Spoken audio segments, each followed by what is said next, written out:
একটা কথা বলি, আপনারা সবাই আমাদের ভাই।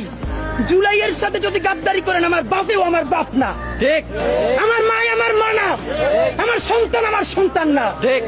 আমরা শহীদ পরিবারের সাথে ওয়াদা করেছি, কমপক্ষে 20 জন মা আমাদের মাথায় হাত রেখেছে। শহীদ আবু সাঈদের মা রেখেছে, শহীদ আব্দুল্লাহ বিন জাহিদের মা আমাদের মাথায় হাত রেখেছে।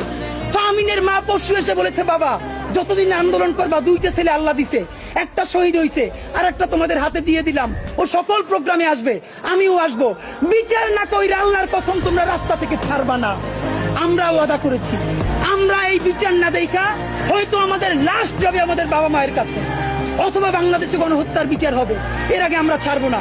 আমাদের এনসিপির ভাইদেরকে জিজ্ঞেস করি, জুলাই জনতাকে নিয়ে তোমরা একটা দল করতে পারো নাই কেন? জবাব দাও। কেন আজকে 2-3টা দল হইতেছে? তোমরা একটা করছো, শুক্রবার আর একটা হবে, পরশু আর একটা হবে, কেন? তোমরা কেন একা একা মাস্টার মাইন্ড হইতে গেলে আমারে বলো। ঠিক। তোমরা কেন বললো না এই আন্দোলনের মাস্টার মাইন্ড 18 কোটি জনগণ? ঠিক। তোমরা কেন বলো না এই আন্দোলনের মাস্টার মাইন্ড সেই শহীদ আনাস, ওয়াসিম, মুগ্ধ, সকলে মাস্টার মাইন্ড? আমরা সবাই জুলাইয়ের খাদেম। নতুন শুরু করছে, কতদিন বলে এই আমার ইমাম, কতক্ষণ বলে ও আমার ইমাম, আমরা জানাই রে। এই জুলাইয়ে বাংলাদেশে কোনো ইমাম নাই, এই জুলাই হয়েছে উপরে আল্লাহর রহমতে, আর আমরা 18 কোটি জনগণ এই জুলাইয়ের খাদেম। ঠিক।